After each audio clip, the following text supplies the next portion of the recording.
Maybach music.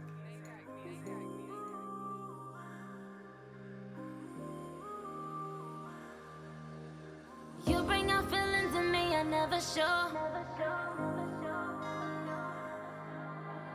Nobody has made me feel this way before. I'm a good girl, but I wanna be bad for you.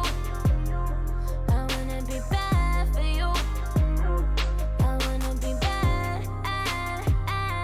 I wanna be bad for you. Yeah, and they say bad girls ain't no good, good girls ain't no fun. Welcome to Penthouse Talk. This is episode 3, season 3. And this episode is called For Motivational Purposes Only. It's featuring Jordan Bratcher, my guest right here. And we're going to discuss her book. And we're going to walk you through all of the good, the bad, the ugly of being an entrepreneur, writing, being a creative, and all that good stuff. So I'm your host, Japiro. And, we welcome our guests. I hope y'all enjoy. Welcome. Thank you. All right. So I know it was a task getting on the show, but I want you to open up and show people that you really have a talent and it has to be looked at. Like, when you got a talent, you don't have to necessarily be in the spotlight because it's a lot of people that's writers that don't get credit for what they write. Right. So you just asked me before we did the show what made me want to bring you on the show. So I basically was trying to lead up to it, but it's basically to say that I may have not known your talent, and writers are like writers. Like, we like different kind of writers. Mm-hmm. So like if you're a creative person, what we do is we tend to hoard stuff. So we tend to hoard ideas. We tend to hoard and collect stuff too. So I don't mean like just hoarding your ideas and talent.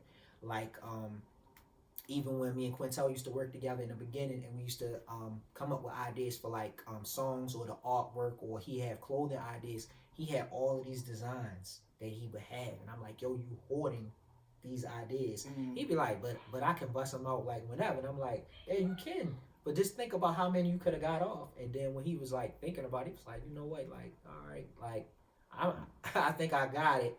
And then over time, he just like one day he got a sweatshirt. Then he come with a t-shirt. Then he got a jacket. Then he got a hoodie. And then look now, he got a whole store. Right. He got, the store. He has the nutrition facts and all of that kind of stuff like that. So it's like we just keep building and building. So that's why I brought you on the show today, because I would like to see you keep building and building. So could you tell us what the title or the name of your book is? The title of the book is Let Her Go. Let Her Go. Okay. Mm-hmm. All right. I didn't want to mess the title up because I actually had the book since the beginning. I think I got it I got it the second day it was out, and I asked Tara what the name of the book, not the name of the book, but where could I get it? So I always took heed to it because I know someone who wrote a book, and I actually helped them make the audio version of the book. Okay. So I recorded the clips of them, and then back then when they did it, we went through CD Baby to get the audio part done. And basically CD Baby is who put my first album out and got it distributed to the streaming outlets. Okay. So basically it's the same process you went through, because somebody edits it. And Kindle wasn't around back then. Well, Kindle was around. Amazon was around, but they didn't have like the ton of books that they have now. And the format was not like it is now. So I mean, you can use it on Audible, because I think I saw that I could read your book on Audible. I can't remember if it was available for Audible, but not yet. I haven't. Okay. No, I haven't gone that far with it yet. Yeah, so I was hoping. I like to see it in different formats, because all of us that's got iPhones, it makes it so much easier to read a book. I will say, with that, I got a book right now. It's called No Fucks Given. It's in my iBooks. And I've been reading it. Like, I'll read like 2 or 3 pages a day. I've been reading it for like 2 years, but I just read it here and there. I don't read through the whole book. So with your book, I actually started reading it on, I think Thursday or Friday, whatever day I asked you to come on the podcast. And when I looked at other people that do podcasts, I looked at Charlemagne on the Breakfast Club, and he is a writer of books. And most of the time he's going to read the book or get somewhat into it. So I felt for me, I wanted to read the entire book, but I haven't read a book in so long.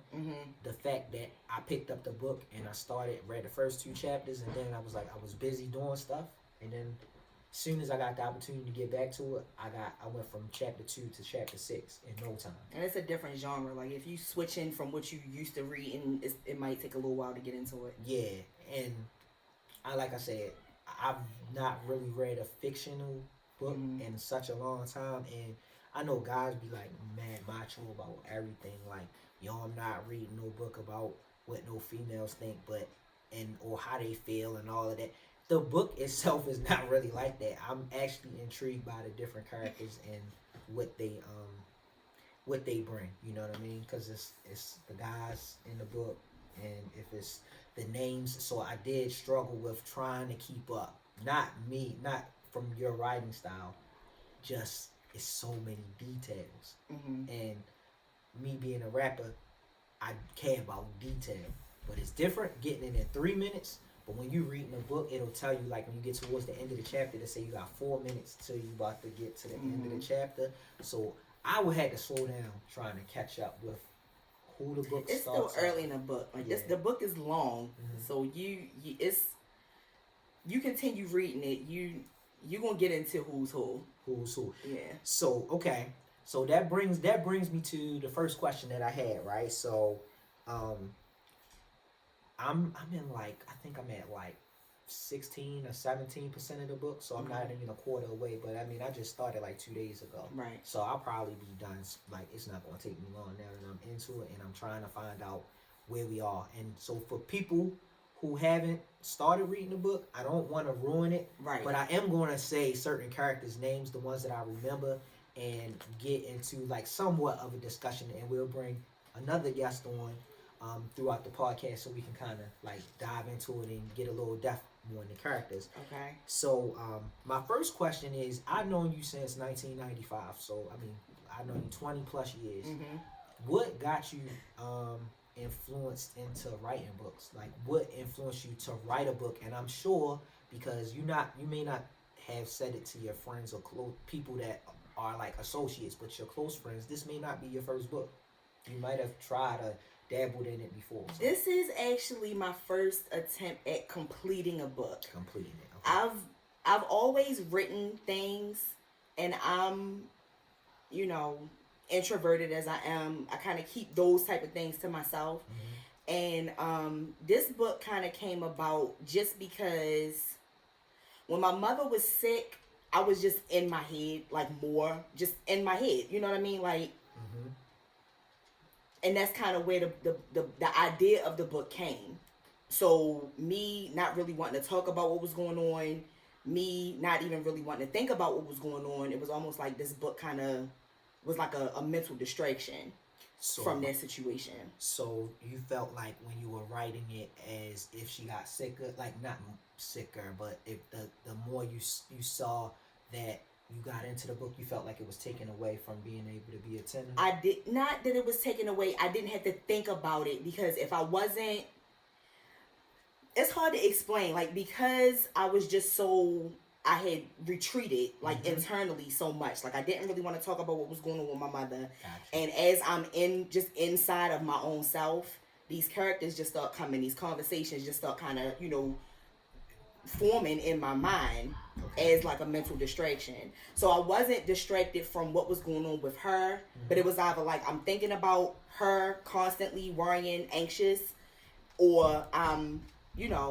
thinking about these characters that kind of just start popping up in the midst of that situation. So would you say, like, growing up, you always was able to have somewhat of an imagination outside of what's physically going around you? So it's like an escape, right? Yes. All right. So I can identify with that, right? I can identify with that because growing up, I grew up with my two sisters. Well, I didn't really grow up with them. They moved out by the time I was like 5 or 6. So I had to imagine I had brothers or sisters right in my house. So going outside, all my friends was dudes. Like all my my homeboys are my brothers.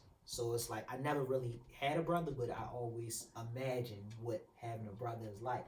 So I just had this feeling in my mind that whatever I did, I always imagined what the outcome could be, and it was my escape from everything. So I understand, like I understand it from what physically how you dealt with it and how you had to deal with it, right? And you still probably dealing with it. But that was crazy. You actually answered one of my questions. Were you extroverted or introverted? Oh, I'm an extreme introvert. It's actually ridiculous.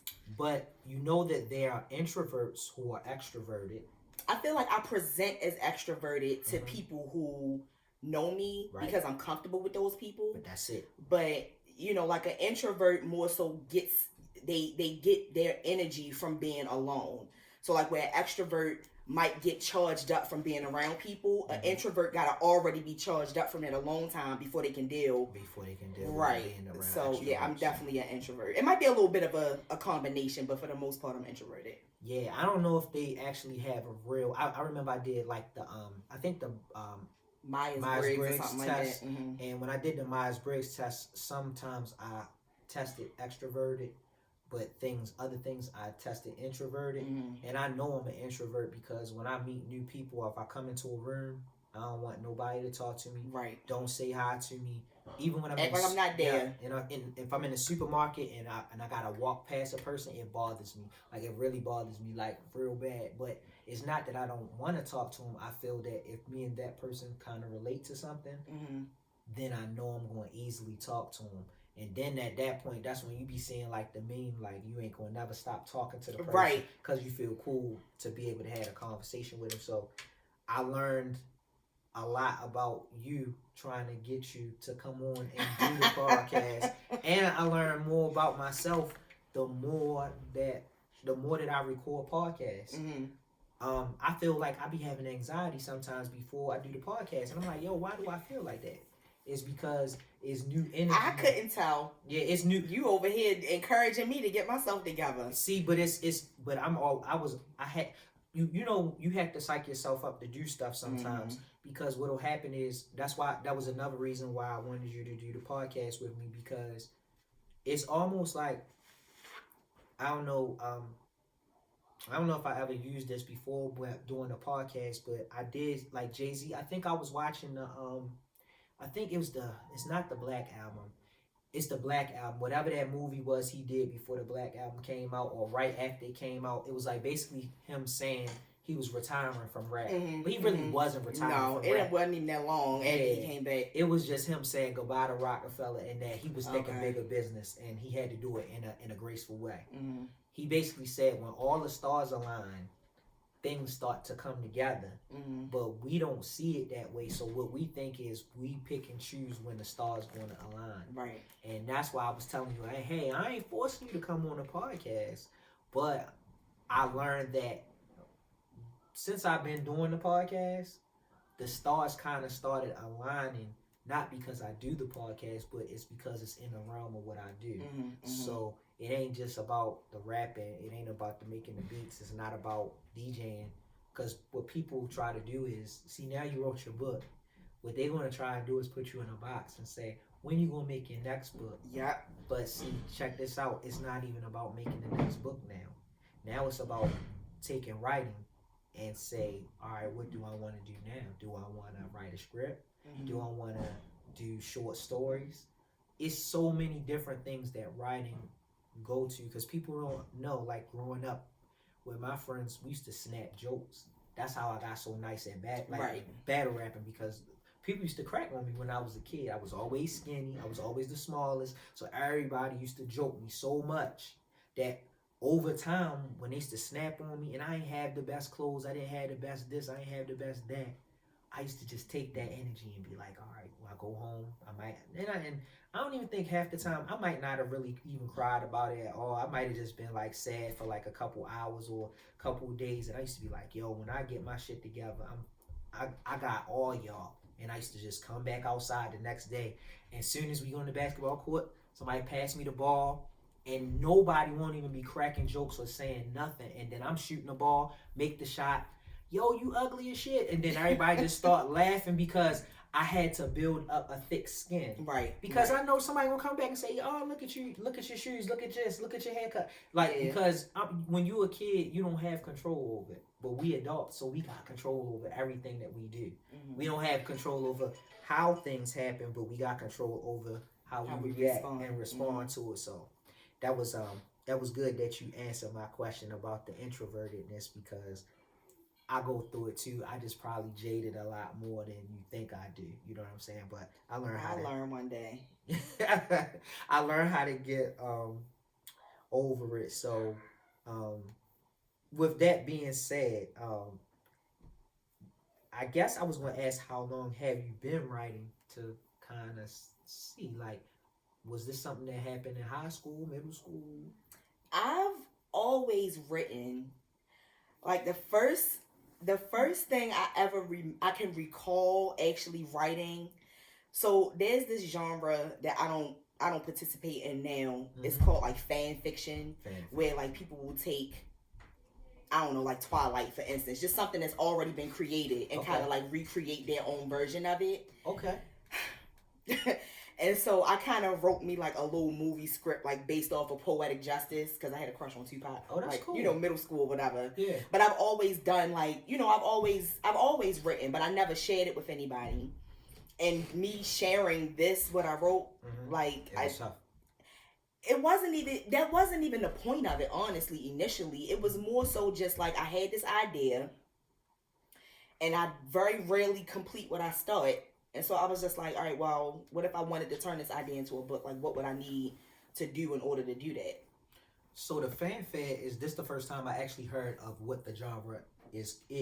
I've seen books. So I read The 50th Law by 50 Cent, but it's actually a spinoff of the 50 Laws of Power. 48 Laws of Power, yeah, because I guess he couldn't call it that based on, you know, it's the copyrights or whatever. So, yeah, so ironically, I think that was the first, like, not inspirational, but I don't even know what you would call it, if it is fanfare or what you would call it, like a it's self-help. It's like a lot of different things. And I think the 50th Law helped me understand about war, about peace, about when to strike, and do these things. These is all things that I had to learn. Like, when you smaller than everybody, people will try to bully you, or they try to like make you feel intimidated. And I think the introvertedness that I grew up having, or still have, it's not all the time. So it's nothing that people could do to intimidate me. Right. And I understood. See, 50 had he had a thing where, I guess once he got shot, he don't have a fear about nothing. Why would he? Like all them damn times he got shot. Yeah, and I was just, and I don't know if I sent it to you, but this week I saw a girl. It was a thing about gangs, and I'm saying this because this is all relative. The girl got shot 14 times, I think, right? And her whole family was in gangs. They were all gangs, and the cousins were gangs against each other. This happened in Florida, in Jacksonville. Gangs is crazy in Jacksonville. I had no clue. Me either. So I watched these crazy. I told you, YouTube takes me down a rabbit hole. Right. But I be intrigued by watching it because I want to know why these guys rap about certain stuff. How do they develop it, right? So the girl got shot 14 times, and then after she got out the hospital, she got shot in the head. One of the bullets hit her in the head. When she got out, she was in the video with them, with the dudes that's still in the gang, like, hey, I'm back out here, y'all, blah, blah, blah. And I'm like, yo,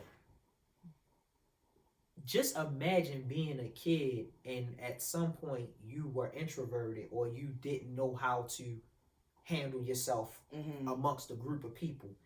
The trauma happens, and then the trauma changes you from being introverted to now you're forced to be an extrovert because you got to put on this thick layer. You don't have to. But what people do is we tend to put on the fake layer. It's a defense mechanism. It's a defense mechanism. So it was good hearing you say that part about the fan thing. The fan fiction, because fan fiction is almost saying, I could see myself doing that. I ain't never think about it like that. I could see myself doing it, and somebody take our damn idea before we do it. Right. Like, you know how many times that happens to me, And I know it happened to you because writing takes way more time for books and movies and scripts, you know, than it does with songs. Cause like that shit happened to me so much, I don't even care about it no more. Like it don't even bother me no more. But for books, I can't even imagine. Just think if you came up with like Poetic Justice, like the way we grew up, like everything we did. We went roller skating. We did things that these kids don't even know nothing about. Roller skating, bowling, all of the little relationship stuff that like Janet Jackson was like in awe about having in Poetic Justice. And all of that kind of stuff, you would embodied it like in the book, in this book. And so yeah, that was exactly what leads me to where we at in this podcast right now. So I know you spoke a little bit about how you developed the characters. So what we're going to do is I'm going to ask you about the characters, and then we're going to bring Tara on because I think that at that point she can understand a little bit more about the characters in depth more than I can. Okay. Because based on where I'm at, and like I said, I'm going to do a wrap up because I want to come back, so just let Jordan know that I completed the book and it's done. And plus, like I said, you know, I did it also to let it's guys like some of my homeboys read books. Like we all we a lot of us read. I just think sometimes guys don't be wanting to say, yo, I read a book. Like they going and then it's fiction and then it's romance. Yeah. Like it's everybody want to read self-help and self-improvement books. Like fiction is obsolete. But how can excuse me, how can we read self-help books but it ain't no love, it ain't no kind of ups and downs in the books? Like, because everybody for themselves, like anything that's not about making you better is like, I don't know, looked down on, looked as a waste of time, I guess. But it's really not. So it's a creative outlet. Do you think that where we are, like in 2021, do you think that do you think with the characters, like the characters that you developed, I have my answer. Do you think that your characters are believable? Like in real life? Even though it's fiction, do you think they're believable? I think that my characters are believable. The main reason why I think that is because, like I was saying earlier, like I'm a reader, like first and foremost. Right. And even when you read in fiction, like the people kind of have to stick to a script of who they are as people.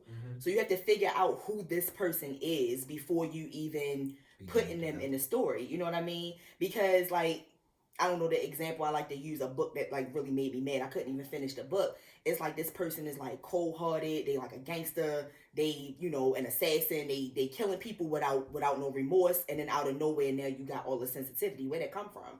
It's not believable based off of the character that this author has created up until this point. And you're not giving us any, you know, any arc, any growth, any development, any type of life situations like in real life that'll make you see things differently, that'll make you act differently. Just all of a sudden this person just, you know what I mean? So I think that they're realistic and believable because I was very intentional about making them like real people. Yeah, I will agree. The character that got me, and like I said, we're going to segue into having our other guest on. Okay. The character that brought me to that question was, I can't remember he's named after the father, Wood, right? So his character is super believable, and I feel like he could be anybody, you know, and I remember the grandmother not liking him. Like, because she said it was just always this one thing about him. And grandmothers be having that kind of crazy ass spirit. Like, my grandmother used to take everybody in. And I think she even knew if the person was like, not all the way like a person she should bring to the house, but she just knew if she saved them, like, God gonna spare her. Like, I see what you are, but I feel like I can help you be different. I can help you be Everybody loved the grandmother in this book. That's like a lot of people, like one of their favorite characters. Yeah, and I didn't even make it far enough to even hear more about the grandmother. Granny got a lot to say. Okay. She a trip. Yeah, and I thought that was cool. And then by the way you said how he got his name, and it's other characters, and I'm gonna let Tara kind of help me expand on that. But it was other characters, like, I felt like you didn't leave us hanging. Like, this Mike shoot pool, he rap, he and you know, he got a lot of females that be like trying to talk to him, blah blah blah, and then next character. Okay. It was like, this is Mike, then you actually have him do something. Yes. Then explain why he moved, he sway this way, why he does this, why he does that, and it's called showing, not telling. Showing and not telling. Mm-hmm. And I really like that, and that's probably what kept me intrigued to read a little quicker than I normally would read, because I felt like sometimes if I don't understand it, I do go back and I go back and reread that page and then flip back one more page. I won't move on until I get it. Right. Or what I'll do is read it fast and then go back and reread it again. Oh, okay. But I wasn't working on that kind of time, so I was like, let me try to figure it out this way. So what we're going to do is we're going to take a quick pause. Thank you for listening to Penthouse Talk. Our special guest, Jordan Bradshaw, is here, and we're here to discuss a book. We're going to get more in detail. We're going to bring our next guest on. We'll see you real soon. Welcome back to Penthouse Talk, Season 3, Episode 3. We got Tara in the building. Yes, and we got Jordan as well. And we was just here discussing Jordan's book, and I felt it would only be right to, you know what I'm saying? You if you do something, you want your right hand there. You know, if Jay-Z put out a new album or he just did something new, he probably was rolling with Tata when he did it, you know what I'm saying? If Mary J do something, she won't bring her sister with her, you know what I'm saying? So I only felt it was right to have Tara. You know what I'm saying? Yeah. Just keep in mind, I didn't know I was going to be on camera.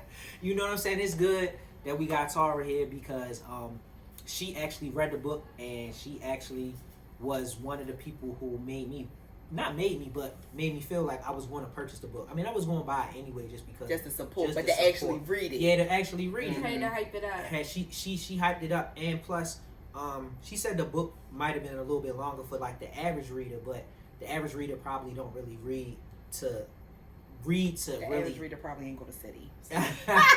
This is true. This is true. So, can't expect anything less than right. that. Yeah. So what Jordan was saying prior to us going on the break was the breakdown of the characters. Like, how did she create them?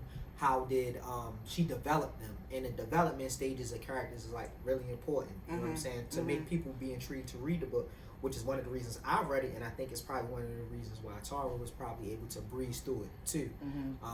I had a hard time trying to read it fast because I wanted to read it fast because stuff was happening. And I'm big on series. I like series on TV, and I like Netflix and all that. Cause I asked Tara like, "Yo, tell me something nice," and then you know what you like. I ask you, and you be like, "Yo, this," and y'all be telling me so much that I can't even keep up with it. Cause then I got my homeboys that be telling me about the different types of movies. Like, you know, we got the crazy shit with the what is it? Not Avengers, but like the comic actual movies now.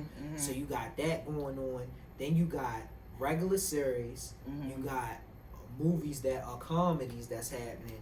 Then we got Hulu, we got Netflix, we have now they got Paramount, and what's the other one? Peacock. You ever seen Peacock? No. So I like, what's the show? You might as well just kept cable. Criminal Yeah, Minds. you might as well kept cable. Criminal Minds. If you wanted to watch the whole, it's on Peacock. It's on Peacock, and you can watch all like 15 seasons of Criminal Minds like on Peacock. It's crazy. That was my mother's shit. Yeah, I ain't gonna lie. That I had to detox. That's what made me want to start reading again. Oh, okay. Yeah, because it's so many different series and stuff. So, you know, back to the book. That's where we at now. So, like I said, I thought I was on chapter 6, but I actually made it to chapter 9. You about to start chapter 9. So, as far as me being at chapter 9, where do you think, is this pure character development stages, or do you think I'm right before character development really is complete? So I feel like you're at the portion where it's mostly character development. Okay. Like when you're writing a book, there's like, you know, you have a premise, and then you have like, you know, everything that's happening to these people before the whole point of the story, whatever that thing is, happens. And we know, like, I don't know how much I'm supposed to be, you know, talking about it, but like the situation with the financial situation, right. That's the thing that kind of like sparks off everything else that This happens is like in the a story. tipping point. That's the tipping point. It's a tipping point because I know there's a. This is the basis. This is the basis, right? Yeah. Right. So I think sometimes when we say tipping point, usually tipping point is where It's called the inciting incident. If you Yeah. study story structure, the inciting incident, everything that happens before this incident is just you understanding what life was like for these people before this thing happens. And then once this thing happens, it changes the trajectory of their dynamics, life, right? So you said an insightful incident. Inciting incident. Inciting incident Mhm. happened at this point. So for And all you just about there. yeah, Like, you, yeah, yeah, just about there. Mhm. So that's why this episode is called For Motivational Purposes Only, by Jordan being a real pure writer, or anybody that's watching, especially one of my other buddies that helped me kind of like structure the podcast. Mhm. His name is James Stepp, and he moved to Las Vegas basically, and he wrote scripts, like 3 or 4 scripts. Oh, yeah. But the thing was, the hardest part is getting the scripts to the right people. Okay. So when we discuss stuff, Tell him read my book. yeah, I get him to check it out. He watches the podcast. So those transitional words and things that change in the story, Mhm. those are very important things. Right. And the reason I called it motivational purposes only is because I remember when Meek Mill was going through this phase when I guess it was right before the Drake and Mhm. beef happened, and when he was doing it, no, I'm wrong. It might have been after. I can't remember. It was either right before or right after, but he was at that pinnacle peak of his career, Mhm. and the choice was more or less for him to say he would post like his watch, like he just started getting to the money, so he would post his watch, Mhm. post the watch, and people will go on the page and they just start comment. Yo, that's crazy. You don't gotta post a watch like that. That's crazy. We don't got watches like that. That's your fault. You don't gotta Right. watch Like, like what that. that got to do Like, with what that got to do with me? Right. The reason we call this episode Motivational Purposes Only is because you got to be careful on how you word things, especially when it comes to writing, when it comes to how people like perceive you, and also like what your expectation of what you create, you know. Mhm. So I was saying, for Jordan, it was good to see the development of characters like in the story, Okay. and the development of the characters kind of motivated me to think about a little bit more when I'm writing, to not necessarily like forget to shit, I lost my train of thought. To not forget about walking you through.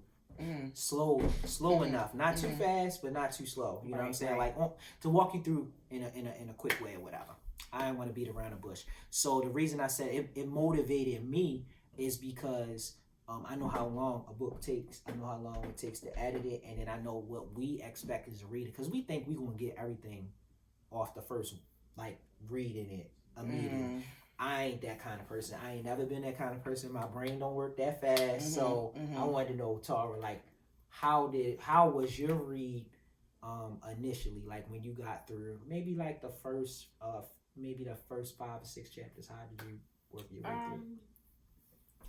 Well, once I got into it, I just got into it. So I read it all the way through up until like 4 or 5 o'clock in the morning, and I just couldn't keep my eyes open anymore. And by that time, I only had a few chapters left, maybe 2 or 3 at the most. And as soon as I woke up the next day, I just finished it. So all right, So it's a page turner, is what you're saying? It's a page turner. It is. There you go. So It's a page turner. Like literally, once I got into it, it was like, damn, I can't stop. And I started at night. I started late. I didn't start early. So I was so into it. I'm like, no, I'm going to just keep going. I'm going to just keep going. I literally could not keep my eyes open any longer. And that's when I finally put it down. But I only had like a couple chapters left to finish. Mm-hmm. So, and all right, so did you read from your iPhone or did you read from like No. an iPad?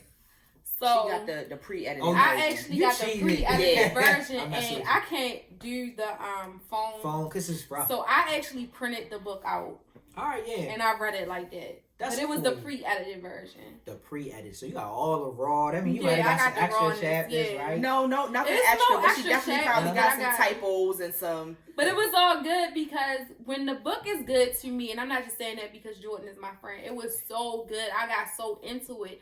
I didn't even notice the typos. If that makes sense. It makes sense. Yeah. I didn't notice any of that, you know, so I just kind of flew through it. So I guess it's equivalent to when I read my raps. Like sometimes when I read my verses off my phone, I make typos in it. Mm-hmm. But when You probably I don't say even notice it. You don't notice it. I don't notice it. Yeah. And I don't notice it. I do this thing called rewrites. So what I do is when I make a song, I might listen to the song for like months or years before I put it out. Mm-hmm. And then over time, I'm just like, oh, I don't like that word. And then I go back and look at what I wrote. Yeah. And I be like, oh shit, that ain't even there. I caught a few things, Yeah. but it was nothing It ain't even major. It was important. just like maybe a misspelling, maybe in the wrong place, but it was nothing major. So we was talking earlier about Jordan's like one of the first things she wrote, and she mentioned it was like Poetic Justice, like Fan fiction. fan fiction, right? So she told me that she listened to my album 2 albums ago. Well, 1 album ago technically, Right. but that album, the album 7 Summers, is the theme behind it was I watched She's Gotta Have It, but the actual series. Mm-hmm.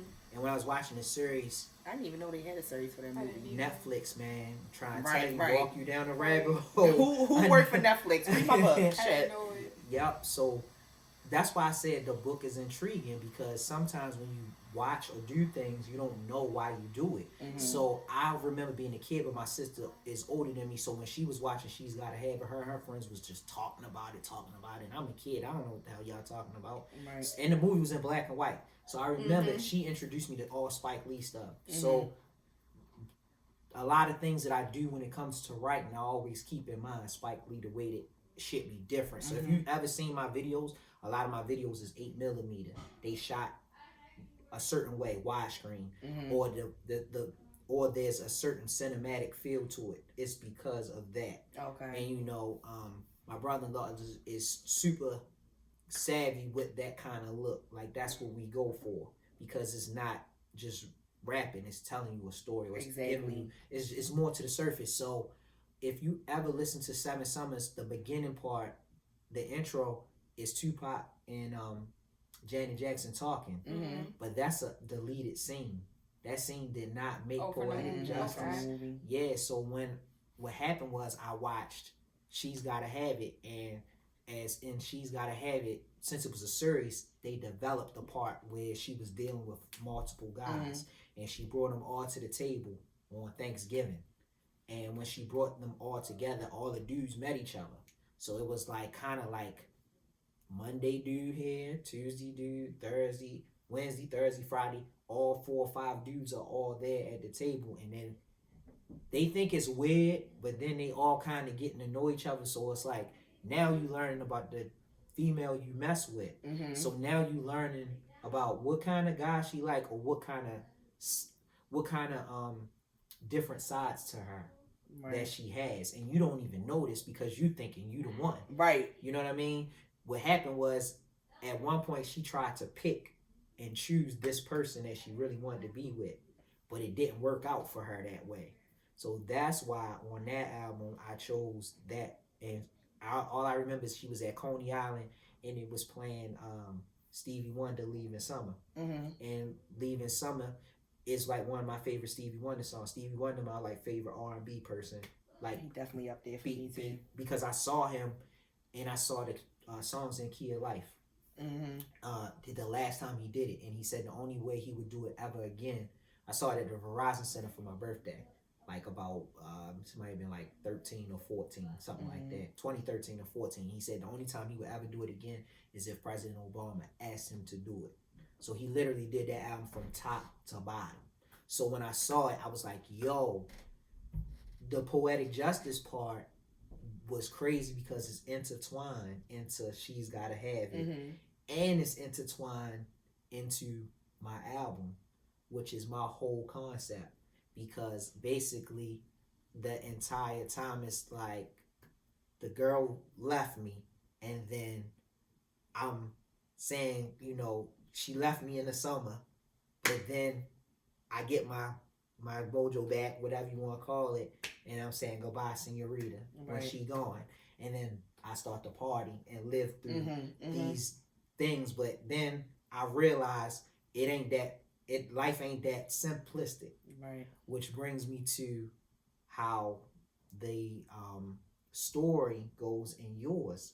It almost opens like the girl is enjoying life, like where she is, but she really thinks she is. She thinks she's enjoying life. Yeah, she thinks she happy, but she really not. And I liked it because I feel like sometimes when we have like the battle with the sexist talks all the time, I always feel like, and it might just be me, I don't take it personal. Like, I don't really think all women men bash, and all guys don't women bash either. But I think this like the first time I ever read text that made the girl the actual like villain. The nigga. Yeah. She definitely was the nigga. Yeah, for real. Exactly. She was a nigga. Like, she had every tendency that most times when I hear like but a savage, it was relatable because most women don't act like that, but they think like that. I think one of the things that you will come to learn is that like a big theme in that book is around like mental health. I saw She's been traumatized. Okay. You know what I'm saying? Yeah. And what happened to her, you'll find out as you read. Right. But a lot of how a person navigates through life when they've experienced the trauma is directly based off of that trauma. So it's like if you experience something horrific, you might dissociate. And now it's like connections are very, very difficult. So it's like I would like to be able to connect, but I can't. It's all gonna make sense when you get further in the book. Yeah. So it's like she, you know what I mean? Even with, to be honest, even with niggas acting like niggas, a lot of men have experienced things, and men is this expectation that they supposed to be, I don't know, stronger. They not supposed to have, certain things aren't supposed to affect them, but they do. Yeah. And so they act in certain ways. I ain't about to diagnose every nigga, you know what I mean? But in a lot of cases, it's like the way you act is based off what you've been through. And the fact that you're not supposed to express your emotions, the fact that you're not supposed to say when you're in pain, and you kind of just, continue through life as this person who is putting your pain like on a shelf and then trying to continue to live. That's kind of the result that you get. And the same thing is with her. Just with women, it's acceptable. Yeah. If you dealing with a trauma, I can be like, oh well, if a man is doing it, so her, saying she act like a nigga, it's like, yeah, but why do even niggas act like that? For her to be compared to a nigga, you know what I mean? Absolutely. It's because from the time when we was like when you were a kid, and I remember being I just remember being a little boy like my son's age, right? I remember I used to like ride my bike and I fall off my bike, scrape my leg up, come in the house. You can't cry? You can't cry. Like, you can't cry. You can't. Oh, that shit hurt real bad? So what? Stigma, don't cry. Stigma behind men crying. Yeah. And like you said, it hurt. But it's going to be things in life that's going to hurt you more than this. Right. So now, and I've given my son that same advice. Like, and get over it. So basically, it's saying, I would like to blanket you now, but if I blanket you too soon or I give you too much, you're not going to know how to endure when other things come. But us as parents, we don't realize that we automatically do it. I tell my sons all the time. My son will start crying over like the silliest thing, and I'm like, straighten up, get it together. I was the same way. Like it's many more hardships that you're going to deal with. What you crying about again? Yeah. And then that role, not reverses. That role rolls over to the female part too, because a lot of times now, because a lot of dads, like parents, don't always work out. Male, female, it don't matter if you white, black, Hispanic, Latino, Asian, whatever your nationality is. Sometimes two people just don't work out, and it's not meant for us to always be with the person that you think you're supposed to be with, because we so different in life and we grow up different. And sometimes what we be saying, the way that we see things, that we see like our families, like growing up, like my two best friends, ironically, I don't know how the hell it happened, but we all grew up with our parents, both parents. Mm-hmm. Our parents were still married, like regardless, like even to this day. But they grew up in a different era. Right. So certain things that they tolerate, somebody else is not. Right. Our generation is like, yo, if you snore, you might got like, yeah, I don't have to deal with that. I don't have to endure. Yeah, this. I don't gotta deal. I don't have to that. work through this. Yeah, we ain't working through this. Like, that's crazy. Your mother crazy, or your whole family crazy. Guess what? I'm out. I'm packing up today. So I do see it, and then like in the story, like the reflections of that, I see each character is different based on where they, like how they grew up, what their background, what their values are, all of that kind of stuff. So, like I said, reading the book kind of changed my perspective on reading a fictional book, because I always look at it to see what people are. Like, I know people are different depending on who they with. Like, I know some people, when they around me, they act one way. Like, I got a little homeboy. He when he would be around me, he would be super calm, laid back, or whatever. Because you super calm and laid back. He going off of your energy. My energy. But when I seen him around other people, I'm like, yo, this crazy. Then when he was around other people, he got locked up. And I was like, damn. And then his mother used to always be like, I wish he hang around you more. I'm like, he wasn't meant to hang around me. Right. Like, because he didn't know how to act when he was around me. Like, it was basically, it wasn't that, it was like a forced calm. Like he had to suppress. Yeah, he had to suppress. He felt like he had to suppress. Yeah, and I mean, you don't want to be like that when you around your friends or people you like to be around. You want to be yourself at all times. So now, he probably didn't even know who his self was, for real. Yeah, that happens sometimes. Like, older elders or whatever, they think sometimes, like, when they put you around somebody that's older than you, that automatically suffices for, like, no, it's gonna rub off. And I learned just make you feel the need to conform in a lot of situations when you when you're younger.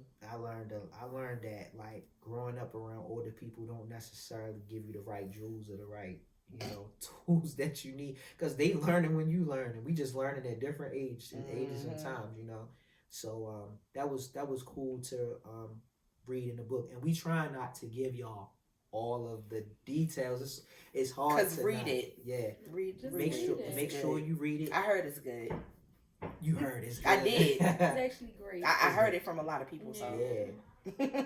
And so where can we get the book? Like, I know we talked about how we consumed it. Where can we physically get the book? So right now it is on Amazon. Like, most people got like some type of book e-reader on their phone. You can buy it on Amazon. You can download it on Kindle.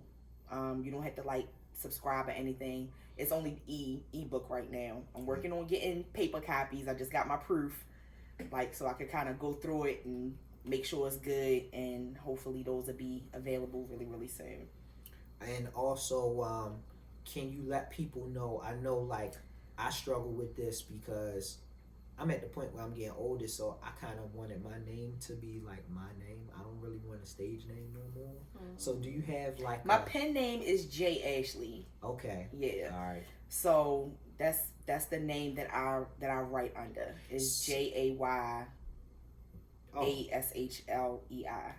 Ashley. So J. Ashlei. So J. Ashlei, Let Her Go is the book. So make sure y'all go on to Amazon.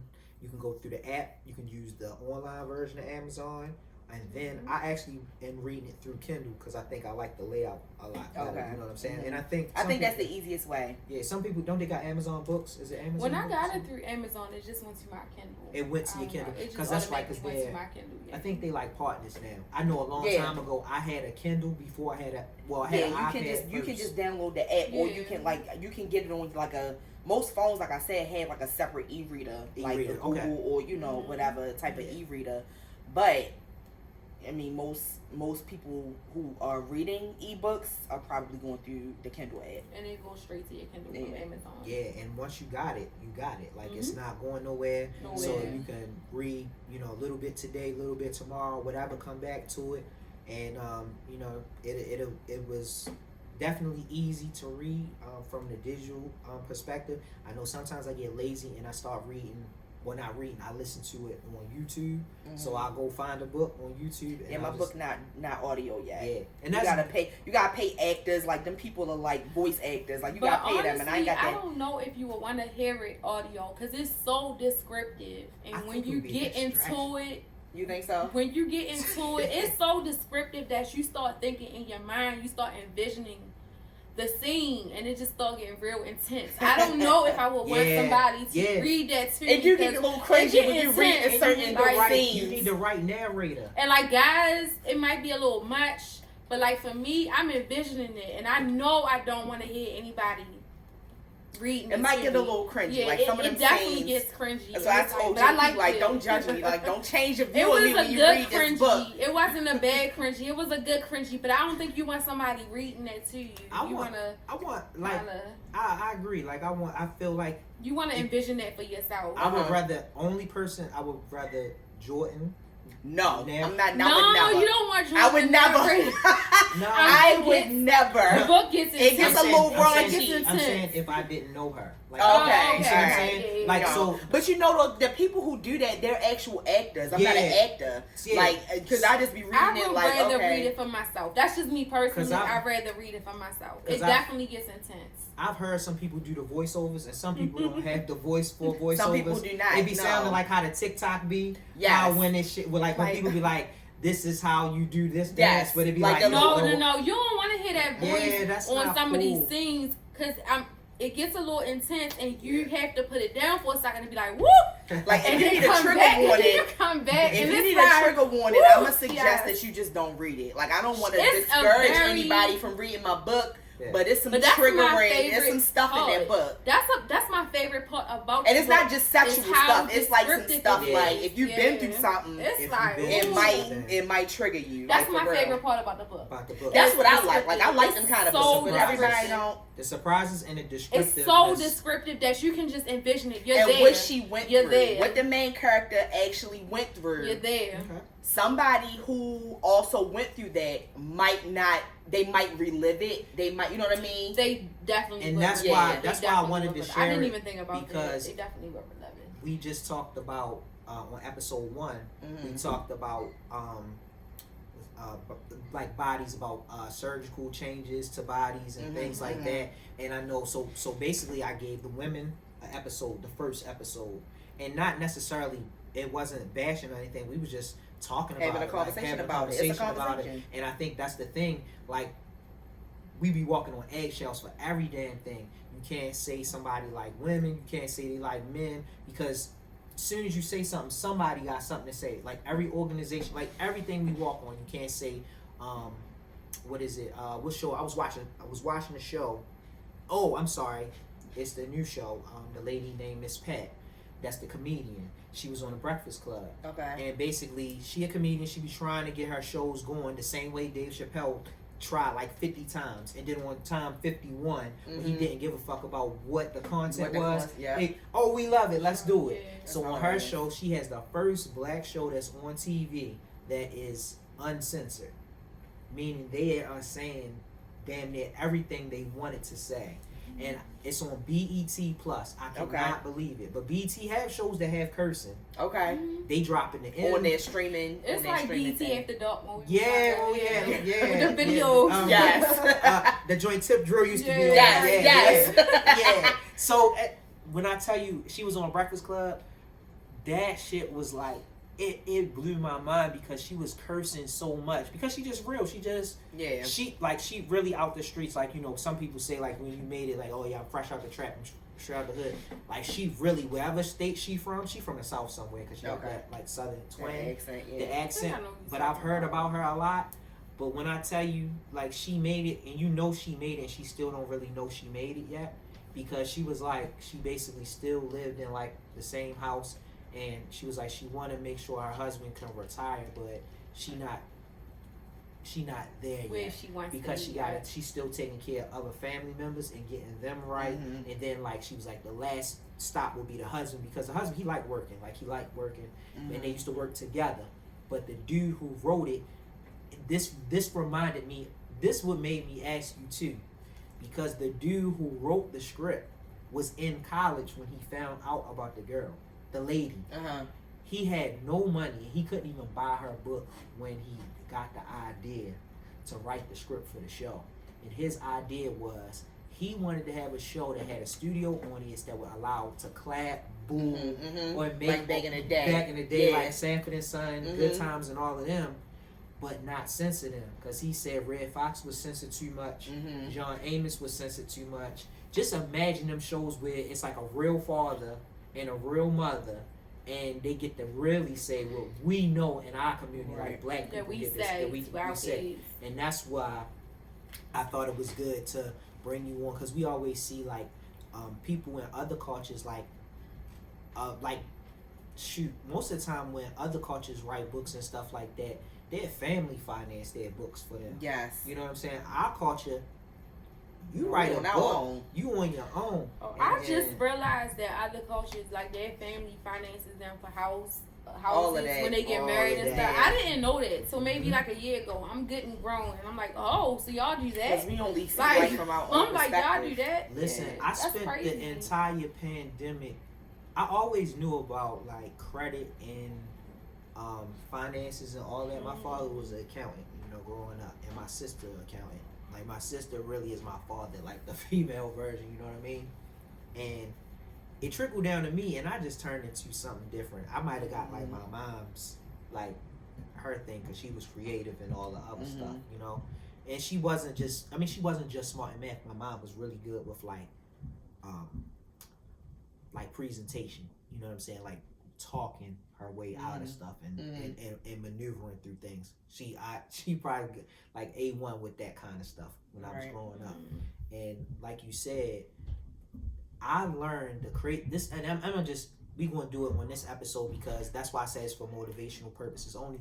Everything that we do should motivate you, not me personally, not what you do personally, or what Jordan does personally, but things that other people do should motivate you to want to do more, right? So in this sense, I never wrote a book, but I know it costs money to write a book because I helped somebody and I saw that shit. It costs more money to write a book and put a book out because you gotta edit it. With rap, we don't gotta edit nothing. I can curse, I can say what the fuck I want to say, I can. And you said what you said. It's not like anybody is like reading what you said and looking for grammatical errors. They don't read what you say. The problem is sometimes people read into what we say.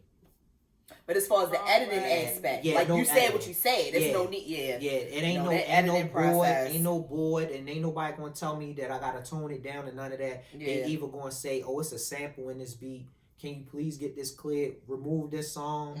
It's not what the content of the song is. Maybe this came from somebody else's song. You gotta just make sure you got permission to use it. But you also that editing don't need process anybody is something. correcting your grammatical errors. No, man, that's a process in itself. It took me like 4 or 5 days to go through all of the corrections, because like with the book, it's not even simply just the grammatical errors. It's also like, okay, you're writing in this specific genre. People who read in this genre are looking for certain things. Does your story even live up to the expectations of people who read this genre? Right. Change this, flip that. This paragraph go up here. This paragraph. It was a process, and it was expensive. It was not cheap. I was like, "Ooh, this is intense." Just by her going through it, I was like, "This is intense." Like it's more than I would have thought that you had to do. But and I'm like learning as I go. So don't you think it's crazy that remember when we was in school and we used to get the person next to you used to slide your paper? Yeah, you got like proofread my paper. You got to switch papers. But it ain't even that. It's way more than that. Because you need to slide it to this person. Because even your proofreader might miss some stuff. Exactly. And again, it's not even simply just making sure stuff is spelled correctly, making sure it's also like punctuation. No, it's also like, does this story even flow? Like, what are you getting at? What's the point of your story? And let me read it, like, to make sure. Like, I had to do, like, a synopsis, like, where I had to actually tell the editor, like, this is everything that's supposed to happen. These are all the different plot points. This is all the things that lead up to it. Like, you know what I'm saying? Like, it's very technical. It don't seem like it. And that's the whole point. Like, when you're reading it as a reader, you're not supposed to be able to pick out every single, element of story. Like, is this part in there? Is the inciting incident in the right part? That's my prop. And see, that's because I'm a writer. So while I was reading it, I'm sitting here because I know like, what's it called? Like, you know how they used to make cliff notes? So when I read things, I know how to read without needing to read the entire thing to get the idea. But you don't want to cheat yourself through it with books. That's not. I was going to say, you need to read the whole thing to try to get the. But I meant for like, what happens is when you go to school kind of messes your brain up sometimes, because when you had to write papers, like when I was going to grad school, it would show you, everything in grad school third person. So in my brain, third person, I could read that shit like without thinking. Okay. Because you had to write every paper in third person. That's strange. So it's strange as shit. And I know, I swear it was another episode. It might have been this last episode, or it was 2 episodes, whatever one it was. And I was explaining to people, like when Jay-Z used to be like rapping in third person, and people would be like, what the fuck is that? And I'm like, y'all don't know what third person is? And I'm like, oh, I get that easily. He, she, it, we, then, all of that. Like, when you read it that way, that's why those chapters that are in third person for me, it triggered me. It was like, I feel like I'm in school again. Like, hold on, like let me, because I was reading too much into it. Okay. Because I felt like I was that person.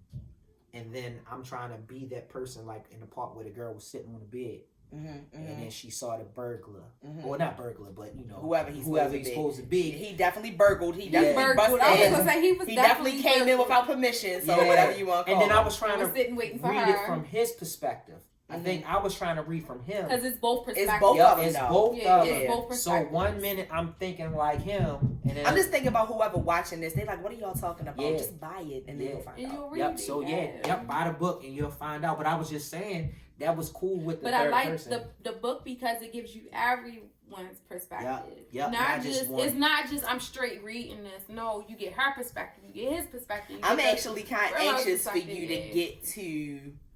Like, I'm just anxious, like just different little spots. I'm just like, because I am so, I want to know what people think. Yeah. I just want to talk about it. I want to talk about it. I need somebody to. I need you to finish it so we can talk about it. Like, so are we in agreement that we can reconvene? Yes. All right. So once I'm done, all right. We can do that. Because I have like absolutely key points that I want to hit on, and then I have and she won't talk to me, and I don't understand. I want to talk to somebody else. You already know what it is. She want to talk to somebody else. She wrote it, so I need to talk to somebody else because I'm like, what did you think? Like, that's I think that's cool as a person that's your friend. Me and Gotta just had this convo about what happens when you are the creators and then you're around your friends and your friends forget that you not like them. You know what I'm saying? Everybody, because when we in a group, everybody feels like we are all the same. Yeah. We are not all the same. No, that's true. And with the last episode, so I don't know if y'all saw the last episode. Well, actually, it ain't out yet, so y'all wouldn't have saw the last episode. So on this episode that's getting ready, that'll be out already. It'll be out tomorrow. Okay. So on that episode, we talked about how sometimes, like, so our homeboys will text us and be like, yo, did you listen to Nas' album? And we be like, but our album came out the same day. So, like, what the fuck you asking me about Nas' album? You know I probably did listen to Nas' album. Right. But why you, as my friend, calling me? Yeah, to tell me, and then you didn't even know. So this wasn't this. Now, this didn't happen to me. This happened to him. Okay. So, for him, they asked him, like, yo, did you listen to Nas' album? And for him, he was kind of like, well, no, like, my shit came out today. So I'm focused on, because when our shit come out, we don't got Sony, we don't got Def Jam, we got to work it ourselves. And I'm saying that for you, like, I know, like, I don't like things to go on deaf ears. So even when somebody discuss with me, like, they say, oh, I like this song, whatever. Like, my homeboy, he live in Vegas. This nigga live in Vegas. He was the first person to call me yesterday. And I talked to him Friday, and he was like, yo, I ain't even listen to your album first. And I'm like, you ain't gotta tell me you ain't listen to it. I know you gonna listen to it. Right. So yesterday, he hit me up right before I read the book, finished getting towards trying to read the book. And he was like, yo, I listened to your album, and I like this, I like that, and you did this, and you did that. And I was like, But I can't even get a motherfucker that live like 2 minutes away from me to tell me that. Everybody not your audience. Yeah. Everybody is not your audience. Your friend, not all your friends, not all your family. They're not. Everybody who loves you or cares for you isn't necessarily your audience. Yep, and you will be surprised as the more content you put out, that as the more content, the more you do, you gonna find out. I don't know how books track, but I assume they track the same way that like the music does. Like you'll be having people listening to like it starts off small, so it'll go from like just DC, then it'll be New York, then it'll be Wisconsin, then it'll be Cali, then it'll be Texas, and then you gotta remember we all got friends in different states. Right. So once they listen, they share with their friends, and then it goes. So then you be sitting here worried about somebody that you really think that's going to support you, right? Next thing you know, it's 25 people in Germany who done Shazam the damn song, right, or whatever, or it's, you know, you just don't know. So with a book, it's even different. It is different. We can't see, yo, do you do, and then on that top of that, with a book, you can't steal a book. You can't really steal a book. She wants somebody to talk to her about it, but my reason for not talking to her about it is because I have questions. Yeah. And then I have like input of what I think is going to happen. And then she'll be like, well, do you want me to just tell you what's going to happen? And I'm like, I want to know. Yes, I want you to tell me. Then I don't want you to tell me. I don't like spoilers. It's like, I do want to tell me, but I don't because I want to read it. I feel like... And she ain't going to tell me, but I really want to know. The thing about it is, like, as far as what you were saying, like, people sometimes take it personally when the people that they know, like, people... Whether you know them, whether you're close with them, they consumers. Yeah. So they consume whatever it is that they choose to consume. Everybody is not your audience. If somebody don't, and I'm saying it while me being so critical and me being so like anxious about even putting my stuff out there. You learn it as you go. You can't question how you feel. Right. You can only learn from what the feeling, like, yo, our feelings determine how we maneuver and change the way that we do things.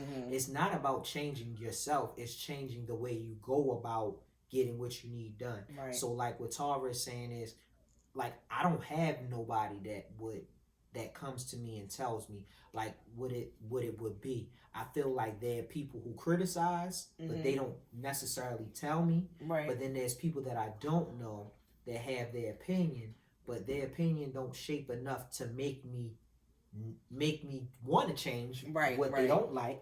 So what happens is I take that and I'm like, you know what? Next time I know what I'm gonna do. I'm not even, and then you just move on to the next thing and you just keep building. But what I think for you have to decide, because what I also do is sometimes I'll take like a group of people's opinions and not ask them all together. I'll ask them individually. Yo, what you think? Do you like this? Do you not like that? Boom, I got your answer.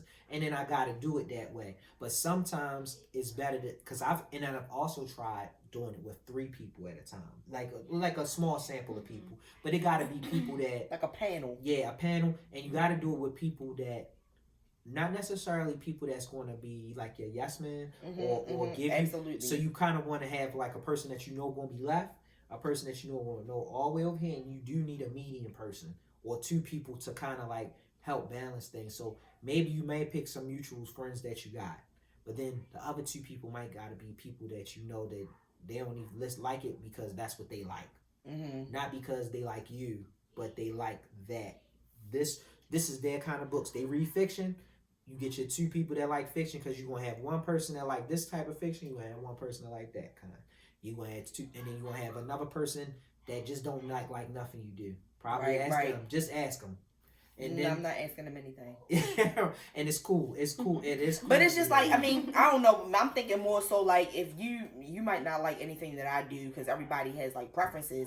But if you don't read or if you don't like what I write, you're automatically going into it not liking it. Yeah, negatively. And it's not even just simply like negativity in the sense that we think about it like they hating or whatever. But it's like if that's not what you like, why would I go to if this is not what you know? I would rather go to somebody who normally reads the type of book that I write. Right. So that person I feel like would be able to be like, okay, I can give you like a non-biased opinion on how well you did just based off of my opinion as a consumer.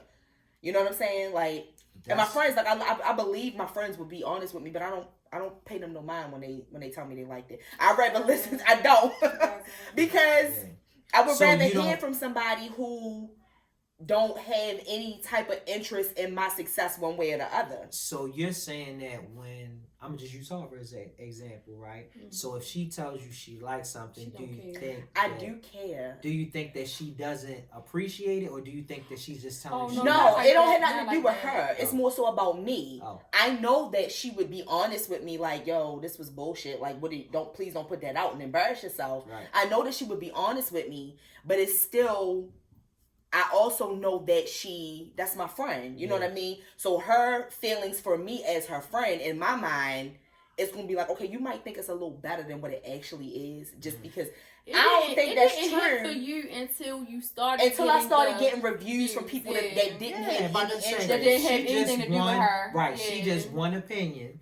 And then she my friend. Like everybody who I but I'm an honest friend. Yeah. Most of my friends are. It's not that I doubted that you would be honest with me. Right. It's just more so like I need you, even though I believe you would be honest, you're still biased. You know what I'm saying? I would rather have an unbiased opinion. So I think for you right now, which is good, I think you're ready to hear the criticisms.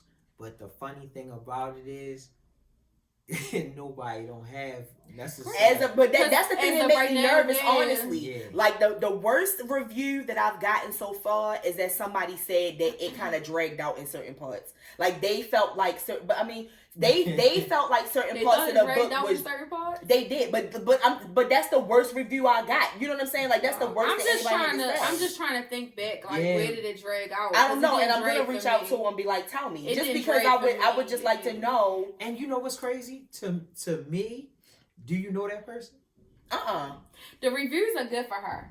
From people all of the reviews I've gotten have been really good. So this is crazy. So I'm learning something new, y'all. I'm learning something new. So for everybody that's checking out the podcast right now, because this turned into something different, right? I've never, when somebody tells me something that I don't like, I've learned I do it because sometimes on the YouTube people leave comments, and I've been having, and this is good. I've been having this crazy thing that people have been telling me that my rap name means something in not Guyanese. I forgot. It's a Spanish language. Another so let's say in English we got Ebonics. Right. So in Spanish it's like their slang or whatever. Yeah, a slang in Spanish. It begin with a G. It's like. It's not. I don't know if it's Guyanese or whatever it is. Whatever that next lingo that they speak, or whatever when they talking street language or whatever. My name is not a presentable name. Like it means something crazy, like dangling your sexual, you know. But what you supposed to? But you're not of that culture, yeah. So what happens is every time I have a big post or a post that draws a lot of attention, I'll get somebody that comes in the comments and they'll like, say it. You know your name I'm gonna find out what it is. I know what it is. You do? Yeah, it's like dangling your. You know what I'm saying? Like it's crazy. I've never heard that before. Or it means stripping things down.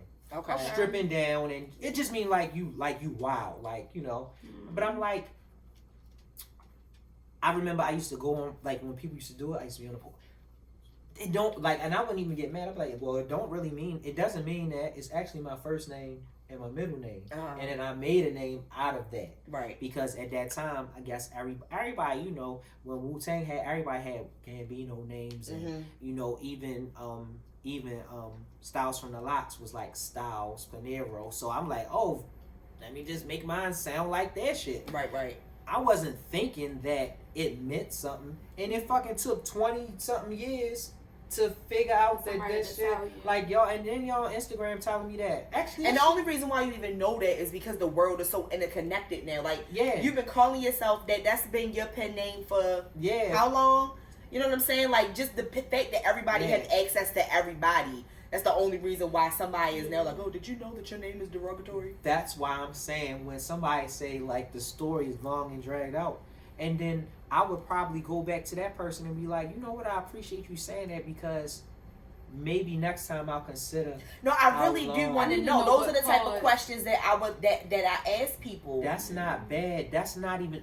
I don't like opinionated questions. I'm not questions. Comments, opinionated or comments or whatever. Yes, because even though that is slightly an opinion, another person may feel the same way. I think it's a such thing as constructive criticism. That was constructive. That's all. It was constructive. That's constructive. And mind you, she was the only one. Like so far, I don't really have that many. I don't have that many reviews because I haven't really promoted it. I was more so throwing it out there just to kind of stop sitting on it. Like I wrote this book. I started writing this book in 2016. I didn't finish it until like 2018. I didn't get it edited. The editing was like, you know what I mean? It just took me so long. I was like, let me just throw it out there. Even the little bit of attention that it's getting, I wasn't expecting. But out of 48 really reviews, good. That was the only one. And it still wasn't a bad review. Like, she still said that she enjoyed the story and she wants whatever's coming next. Where she thought it was going to. I mean, I do too. I'm going to ask her. I'm going to go and I'm going to find her. You know, you can find anybody on social media. Yeah. Do you think, like, with your next book, if you decide to write another book or your next project, do you think it would take as long to write this one? It's already taken as long. It's already like taken. I've already, the way that the book ended, that really could be the end. No, it's not. But it's not. What I mean by that is, it's not a cliffhanger. It don't leave you in like, what happened. You could decide in your mind, this is where it ends, and you might not like it. You might not be satisfied with it, like, because you wanted a different outcome. But the way that it ended, that could be the end, but it's not. So the actual book that we're reading and she read, I'm reading. You're saying that this could be the end and we won't see it. Could be. It could be in a theoretical sense. Okay. Because, you know, I ain't gonna give it away like I said, but sometimes that's just how shit go. You know what I mean? If you want, like, whatever, that's just how shit go sometimes. However, whatever situation you want to apply that to. So it's not like a cliffhanger, like somebody, I don't know, is shot and bleeding and you don't know if they're going to. It's not a cliffhanger in that sense. You could take it or you could leave it. And most people are like, no, I would rather something else. And I already kind of started it, and I can't. I'm having a hard time.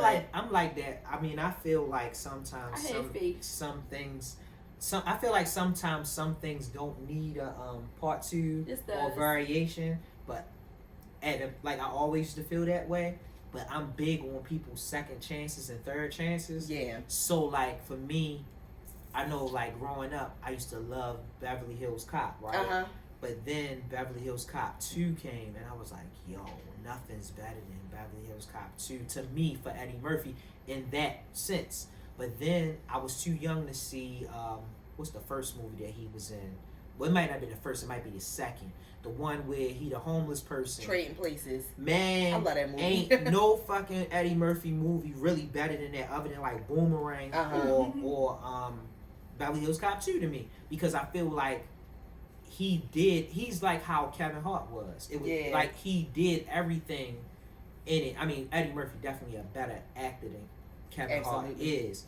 But I mean, as far as what Kevin Hart did, like, we gotta remember, we grew up with Kevin Hart. Like, he actually transcended from being like on a bootleg ass DVD. Paper Soldier's one of the fucking funniest movies I ever seen in my life. That never came out in the movies. I don't think it came. I think it went straight. I don't know what that is. You don't know what Paper Soldiers is? No. So I love B-rated and C-rated movies. Okay. Paper Soldiers is one of the fucking funniest movies that I ever seen. I'm gonna look it up. I love a good B-rated movie. Absolutely. So it's a Rockefeller movie. So this is in the height of Dame Dash really being a good ass producer. Oh, so it's back then. So it's back then. So this like so what happened was I bought a bootleg and it had Friday 1, 2. And you got one of them Walmart 4 DVDs? No, it was the real bootleg where a dude burnt that shit on all 3. So you know when you went, well, I guess I was going to Morgan. Like I remember everybody went to South Beach this one year. They went to South Beach, so I was like, shit, I'm not going. I'm stacking my money up. I'm trying to do something. So the little bootleg dude, come through. He used to come like every day on campus. He was like, yo, I got he's like, I got all the Fridays on one DVD, and nobody like heard them. But I was like the only person that heard them, so I get it. So me and my mother, like this back when I first start like burning CDs or whatever, like in bulk. So my mom went in with me, and I got a computer, so I would be burning like my own CDs. But it had a DVD burner.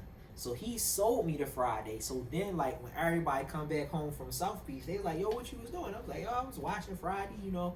I ain't had to go to the movies because I had all of them, blah, blah, blah. So if I had company, I had all the Fridays on the DVD or whatever. And then I had, like, you know, and then he would bring you CDs. So I was like, they was like, yo, you got all 3 Fridays? Let me get a copy of that. And I'm like, all right. He was like, yo, I'll give you like $5. I'm like, all right, cool. Right. So the next thing you know, I'm burning like Friday for one person. Then I'm just burning them. So I'm just like, all right, cool. Like, and then he said, yo, take Paper Soldiers. So I'm like, I ain't watching this. It's probably dumb. Man, I watched it. I think I watched Paper Soldiers for like a month straight. Like every day I was watching that shit. Because Kevin Hart had no, it was no plateau for him. Right. So, you know, when you a comedian, you a writer, you a singer, whatever it is like you do, you a designer, a person who builds shit, construct shit. When nobody knows what your work is, it's just like how you feel right now. When nobody knows what your work is, you probably work better. It's a freedom to it's that. a freedom, and nobody puts you in a box. And it was just the little things that Kevin Hart did, from the mannerisms, like the things that he do now that are funny. Like when he just did the shit, people don't even realize. People kept saying, "Oh, Kevin Hart not funny no more." That little ass clip when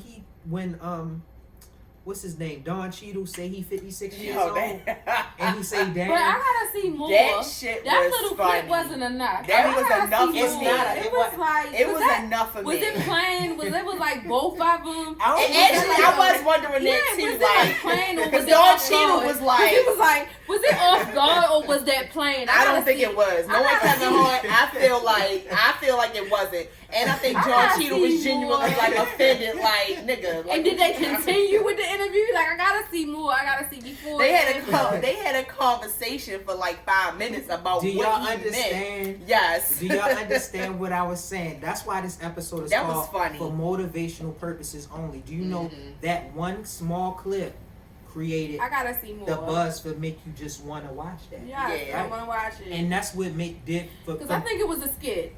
They probably mapped it out. I hope it wasn't. But I hope it wasn't, but I think it was.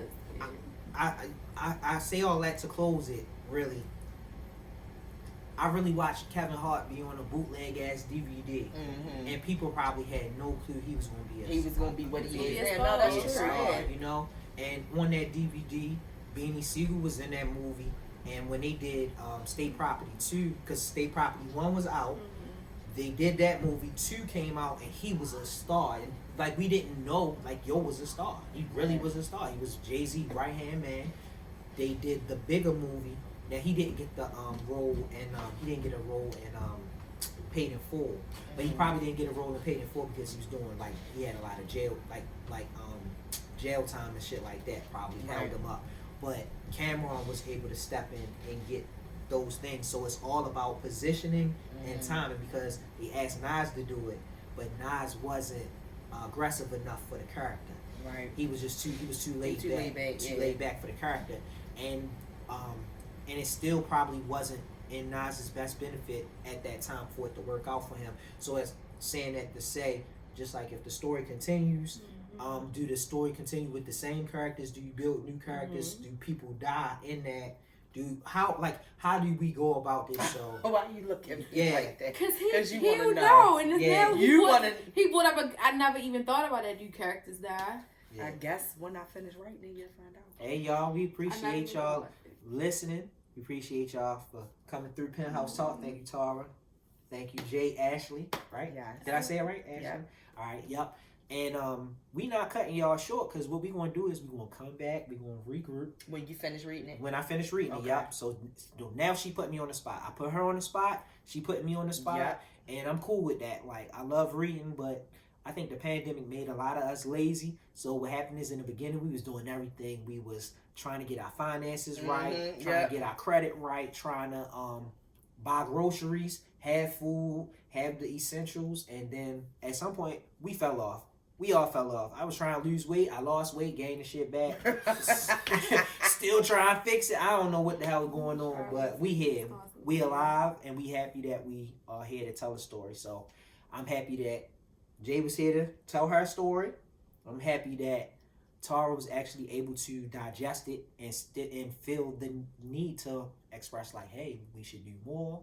What should we get rid of? What should we add to it? And I'm just happy that it's another writer that don't have to be a rapper. Because I feel like everybody puts us all into a box when it comes to talent and stuff. And we need more writers, because we need more writers to encourage kids to, you can be a writer. It's more black creatives. Like, yep. To tell these kids you can be a creative, and a creative doesn't have to be put in a box. Like, you don't have to just draw and paint. You don't have to just rap or sing. You don't just have to play basketball or football, play sports or whatever. Like, you can be a writer. You can be, you can be a designer. You know what I'm saying? You don't even have to be any of it. I look at the podcast as a platform. I just saw Kevin on Stage actually have a platform where their material can be presented. So now you don't have to go to Netflix. You can kind of just like go to Kevin on Stage, and maybe with content. It may not be for movies yet, but it may be just to present. Like if you're a comedian, like Instagram got all the comedians and stuff. Like we don't have that. What happens when you take Instagram down and you get rid of YouTube? So if you get rid of YouTube, I can't post a video on YouTube. Right. But I do have my own website, so my content can stay with me. I can't post it in Apple Podcasts, but I can put it in Spotify. Right. Can't post it in Spotify, I can move it to Apple. You shut Apple and Spotify, iHeart, all that down, where can I put my podcast? I got my own website. I'm good. So I don't need the places that have it, but those places give us and put us out with everybody else. Right. So support your black writers, authors, you know what I'm saying, all creatives, and support people who just do good shit. Like I'm saying, I can't really explain it no other way. You don't have to be a creative to feel the need to support somebody. So as a whole, we gotta support each other. We gotta make good content, and we gotta keep creating, y'all. So never get discouraged. Make sure that you motivate somebody else to do what they thought that they couldn't do, and just have the patience. You know what I'm saying? Your attitude pretty much supersedes everything. So if you don't have the right attitude about stuff, you'll be stuck, stagnant, and you'll never want to be in that place. With that being said, thank you for enjoying Penthouse Talk, Season 3, Episode 3 with Jay Ashley, Tara, Japiro. We out.